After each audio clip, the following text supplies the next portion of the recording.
Chapter 3 of The Science of Being Great by Wallace D. Wattles. This recording is in the public domain. The Source of Power. Man's brain, body, mind, faculties, and talents are the mere instruments he uses in demonstrating greatness. In themselves, they do not make him great. A man may have a large brain and a good mind, strong faculties and brilliant talents, yet he is not a great man unless he uses all these in a great way. That quality which enables man to use his abilities in a great way makes him great, and to that quality we give the name of wisdom. Wisdom is the essential basis of greatness. Wisdom is the power to perceive the best ends to aim at, and the best means for reaching those ends. It is the power to perceive the right thing to do. The man who is wise enough to know the right thing to do, who is good enough to wish to do only the right thing, and who is able and strong enough to do the right thing, is a truly great man. He will instantly become marked as a personality of power in any community, and man will delight to do him honor.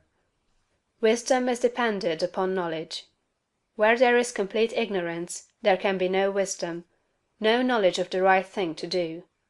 Man's knowledge is comparatively limited, and so his wisdom must be small, unless he can connect his mind with knowledge greater than his own, and draw from it, by inspiration, the wisdom that his own limitations deny him.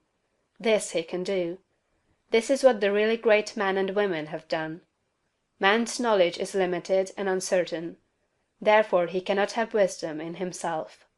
Only God knows all truth.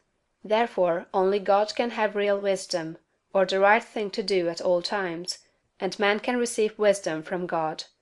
I proceed to give an illustration. Abraham Lincoln had limited education, but he had the power to perceive truth.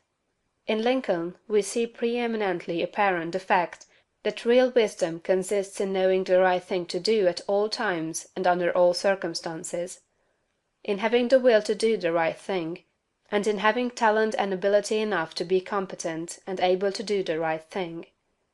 Back in the days of the abolition agitation, and during the compromise period, when all other men were more or less confused as to what was right and as to what ought to be done, Lincoln was never uncertain. He saw through the superficial arguments of the pro-slavery men. He saw also the impracticability and fanaticism of the abolitionists. He saw the right ends to aim at, and he saw the best means to attain those ends. It was because men recognized that he perceived truth and knew the right thing to do, that they made him president. Any man who develops the power to perceive truth, and who can show that he always knows the right thing to do, and that he can be trusted to do the right thing, will be honored and advanced. The whole world is looking eagerly for such men. When Lincoln became president, he was surrounded by a multitude of so-called able advisers, hardly any two of whom were agreed. At times they were all opposed to his policies; at times almost the whole North was opposed to what he proposed to do. But he saw the truth when others were misled by appearances. His judgment was seldom or never wrong. He was at once the ablest statesman and the best soldier of the period.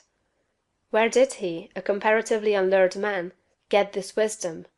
It was not due to some peculiar formation of his skull, or to some fineness of texture of his brain. It was not due to some physical characteristics. It was not even a quality of mind due to superior reasoning power. Processes of reason do not often reach knowledge of truth. It was due to a spiritual insight.